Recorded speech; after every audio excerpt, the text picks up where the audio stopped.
من الشيطان الرجيم بسم الله الرحمن الرحيم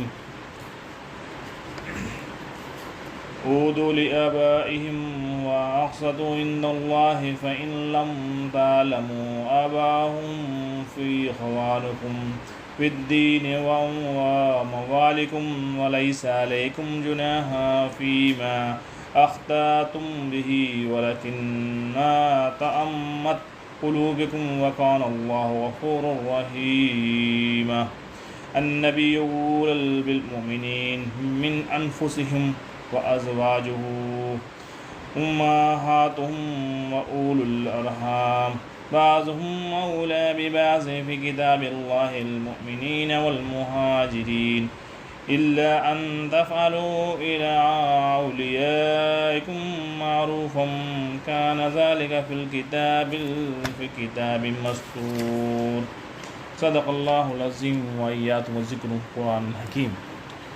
سورہ الاحزاب کی آگے آیت نمبر 5 سے 7 تک خلاف کی گئی۔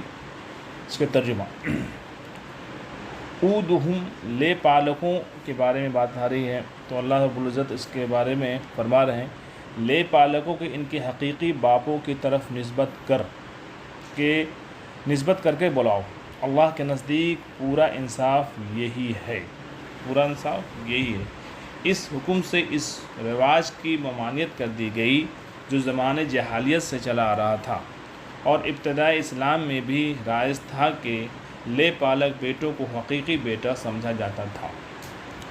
صحابہ کرام رضوان اللہ بیان فرماتے ہیں کہ ہم نے زید بن حارثہ رضی اللہ عنہ کو، جنہیں رسول اللہ صلی اللہ علیہ وسلم نے آزاد کر کے بیٹا بنا لیا تھا، زید بن محمد صلی اللہ علیہ وسلم کہہ کر پکارا کرتے تھے، حتیٰ کہ قرآن کریم کی آیت اودہم لآبائہم نازل ہو گئی۔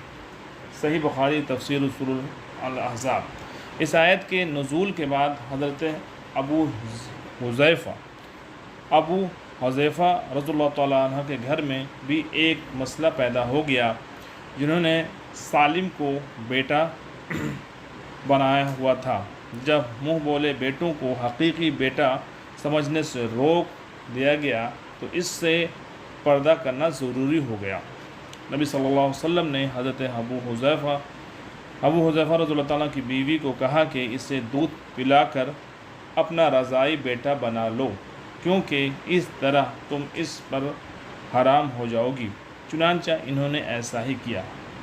صحیح مسلم کتاب الرضاع، ابو داؤد کتاب النکاح باب الفہم۔ تو اس ساری چیزوں سے پتہ چلتا ہے کہ جو لے پالک لیتے ہیں لڑکا یا لڑکی کو، ان کے ہی باپ سے نسبت ان کی ہو، انہی سے بلانا ہوگا، نہ کہ اپنا نام اس میں دینا ہوگا۔ یہ قرآن میں کلیئر کر دیا۔ پھر اگر تمہیں ان کے حقیقی باپوں کا علم ہی نہ ہو، اگر دوسرا کنڈیشن یہ ہے کہ ان کے حقیقی باپ کون ہیں، کہیں آشرم سے لیا گیا یا کہیں سے، یا کسی ایسے جگہ سے مل گیا ہے جہاں اسے پتہ نہیں ہے اسے باپ کون ہیں، تو اس کے بارے میں اللہ رب العزت کہتے ہیں کہ پھر اگر تمہیں ان کے حقیقی باپوں کا علم ہی نہ ہو تو وہ تمہارے دینی بھائی اور دوست ہیں۔ اب وہ لڑکا جو ہو جائے گا کیا ہوگا؟ وہ دینی بھائی اور دوست ہوگا۔ وہ دینی بھائی تو سارے ہیں، اللہ رب العزت نے فرما دیا کہ جتنے بھی ایمان والے ہیں سب دینی بھائی ہیں، تو اللہ رب العزت نے یہ کلیئر کر دیا۔ یعنی جن کے حقیقی باپوں کا علم ہے، اب دوسری قسم کی بات ہے کہ انہیں کی طرف انہیں کرو منسوخ۔ البتہ جن کے باپوں کا علم ہی نہ ہو سکے تو تم انہیں اپنا بھائی اور دوست سمجھو، بیٹا مت سمجھو۔ مطلب اس پر بھی بتایا کہ اس کو بھی بیٹا نہیں سمجھنا ہے، اس کو بھی اپنا بھائی یا دوست بنانا ہے۔ تم سے بھول چوک میں جو کچھ ہو جائے اس میں تم پر کوئی گناہ نہیں۔ ہاں، اگر بھول چوک میں ہو گیا تو اس کے لیے خطا و نسیان معاف ہے، مطلب بھول چوک جو ہے تو اللہ رب العزت معاف ہوتا ہے، جیسا کہ حدیث میں بھی صراحت ہے۔ البتہ گناہ وہ ہے جس کا تم ارادہ سے کرو، اللہ تعالیٰ بڑا ہی بخشنے والا مہربان ہے۔ یعنی جو جان بوجھ کر غلط انتصاب کرے گا جان بوجھ کر کے جو کرے گا وہ سخت گناہ گار ہوگا۔ حدیث میں آتا ہے جس نے جانتے بوجھتے اپنے کو غیر باپ کی طرف منسوب کیا اس نے کفر کا ارتکاب کیا۔ صحیح بخاری۔ پیغمبر مومنوں پر خود ان سے بھی زیادہ حق رکھنے والے ہیں۔ پیغمبر مومنوں پر خود ان کی بھی زیادہ حق رکھنے والے ہیں، اور پیغمبر کی بیویاں مومنوں کی مائیں ہیں، اور رشتہ دار کتاب اللہ کی رو سے بنسبت دوسرے مومنوں اور مہاجروں کے آپس میں زیادہ حقدار ہیں۔ بلہا ہاں مگر یہ کہ تم اپنے دوستوں کے ساتھ حسن سلوک کرنا چاہو، یہ حکم کتاب الہی میں لکھا ہوا ہے۔ صدق اللہ العظیم۔ تو اس میں یہ بات ہے کہ اللہ کے نبی صلی اللہ علیہ وسلم کی یہاں پہ بتایا گیا النبی اولو بالمؤمنین من انفسہم وازواجہم امہاتہم۔ دو باتیں بڑی غور کرنے کی بات ہے۔ ایک بات یہ ہے کہ نبی صلی اللہ علیہ وسلم اپنی امت کے لیے جتنے شفیق اور خیر خواہ تھے، محتاج وضاحت نہیں۔ اللہ تعالیٰ نے آپ صلی اللہ علیہ وسلم کی اس شفقت اور خیر خواہی کو دیکھتے ہوئے اس آیت میں آپ صلی اللہ علیہ وسلم کو مومنوں کے اپنے نفسوں سے بھی زیادہ حقدار بتایا کہ اپنے جان سے بھی زیادہ تم اپنے نبی صلی اللہ علیہ وسلم کے لیے شفیق ہو، کیونکہ اللہ تم پر زیادہ حق ہے، کیونکہ اللہ کے نبی صلی اللہ علیہ وسلم تم سے بہت شفیق ہیں۔ آپ صلی اللہ علیہ وسلم کی محبت کو دیگر تمام محبتوں سے فائق تر، اور آپ صلی اللہ علیہ وسلم کے حکم کو اپنی تمام خواہشاتوں سے اہم تر قرار دیا ہے۔ اس لیے مومنوں کے لیے ضروری ہے کہ آپ صلی اللہ علیہ وسلم ان کے جن مالوں کا مطالبہ اللہ کے لیے کریں وہ آپ صلی اللہ علیہ وسلم پر نچھاور کر دیں یا کر دینا چاہیے ہی۔ انہیں خود کتنی ہی ضرورت ہو ان کو پھر بھی اللہ کے نبی صلی اللہ علیہ وسلم کے بات پہ ترنت لبیک کرنا چاہیے، ان کی اپنی ضرورت کو روک کر کے اس ضرورت کو پوری کرنی چاہیے۔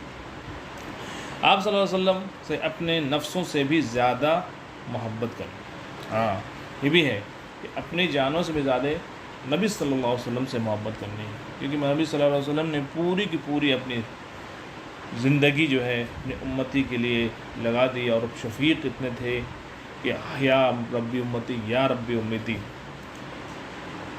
نشاور کر دی۔ تو آپ صلی اللہ علیہ وسلم سے اپنے نفسوں سے بھی زیادہ محبت کریں، جیسا حضرت عمر رضی اللہ عنہ کا واقعہ ہے۔ اللہ کے نبی صلی اللہ علیہ وسلم نے حضرت عمر سے پوچھا، آپ صلی اللہ علیہ وسلم کے حکم کو سب پر مقدم اور آپ صلی اللہ علیہ وسلم کی اطاعت کو سب سے اہم سمجھیں، کہ حضرت عمر رضی اللہ عنہ نے سب سے پہلے حکم کو اللہ کے نبی صلی اللہ علیہ وسلم کو مقدم رکھا اور آپ صلی اللہ علیہ وسلم کی اطاعت کو سب سے اہم سمجھا۔ جب تک یہ خود سپردگی نہیں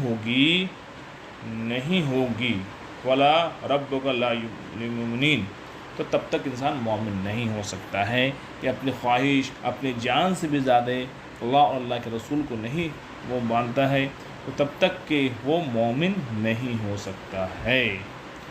یہ کلیئر بات ہے۔ ایک آدمی مومن نہیں ہوگا۔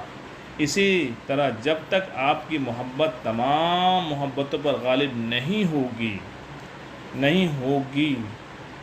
تو تب کہ مومن نہیں ہو سکتا، مومن نہیں۔ ٹھیک اسی اطاعت رسول اللہ صلی اللہ علیہ وسلم میں کوتاہی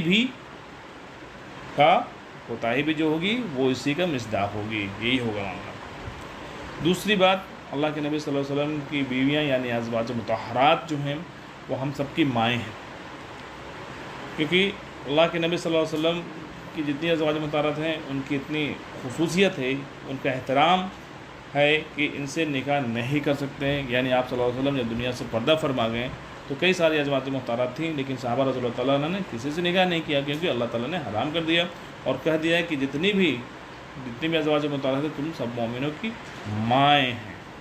تو جب مائیں ہو گئیں تو ان کی بہت اونچائی کا رتبہ مل گیا۔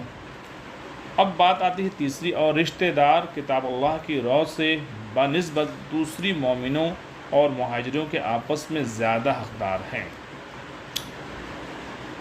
یعنی اب مہاجر اخوت اور مولاد کے وجہ سے وارث نہیں ہوں گے، اب بات دوسری یہ ہوئی کہ اب جب مہاجر، جس کو مہاجر کا مطلب ہوتا ہے ایک جگہ سے دوسری جگہ مائگریٹ کرنا، اور مہاجر اصل اس کو کہا جاتا ہے جو اللہ کے دین کے لیے ہجرت کرے، یعنی ایک جگہ سے دوسری جگہ منتقل ہو جائے، جہاں پہ اس جگہ پہ جہاں پہ اس کے دین کے لیے نقصان ہو رہا اور وہ اب اس کے دین کو بچانا مشکل ہے، تو وہاں پہ وہ ہجرت کر سکتا ہے، تو اس کو مہاجر کہتے ہیں، ہجرت کرنے والے کو ایک جگہ سے دوسری جگہ۔ تو مہاجر کے بارے میں ہے کہ وہ اب آپ کے وارث جو ترکہ کا مال ہوتا ہے، جو آپ کا جو مال ہے اس کو آپ کے مرنے کے بعد ان کا وہ نہیں ہوگا، وہ کس کا ہوگا؟ رشتہ داروں کا ہوگا، ٹھیک ہے نا۔ کیا ہوگا کہ یہ بھی کلیئر کر دیں، ہم کے وارث نہیں ہوں گے مہاجر، اب وارث صرف قریبی رشتہ دار کی بنیاد پر ہوگی۔ اب جو ترکہ کی جو ڈسٹریبیوشن ہوگا وہ قریبی جو رشتہ دار ہیں اسی کی بنیاد پہ ہوگی، نہ کہ ان کو ہوگا۔ ہاں، اب اللہ تعالیٰ نے فرمایا کہ مہاجر کے آپس میں زیادہ حقدار ہیں، ہاں مگر یہ کہ تم اپنے دوستوں کے ساتھ حسن سلوک کرنا چاہو، یہ حکم کتاب الہی میں لکھا ہوا ہے۔ اب بات یہ ہے کہ اپنے دوستوں کے ساتھ حسن سلوک کیا جائے تو اس میں کوئی مذائقہ نہیں، یہ کر سکتے ہیں، حسن سلوک اچھی بات ہے۔ ہاں، تم غیر رشتہ داروں کے لیے احسان کا معاملہ کر سکتے ہو، نیز ان کے لیے 1/3 مال میں سے وصیت بھی کر سکتے ہو۔ اب 1/3 مال میں سے ان کے لیے وصیت کر سکتے ہیں، سارا کا سارا نہیں کر سکتے ہیں، 1/3 کرنے ہیں۔ یعنی لوح محفوظ میں اصل حکم یہی ہے کہ عارضی طور پر مظلہ دوسروں کو بھی وارث قرار دے دیا گیا تھا، لیکن اللہ کے علم میں تھا کہ یہ منسوخ کر دیا جائے گا، چنانچہ اسے منسوخ کر کے پہلا حکم بحال کر دیا گیا۔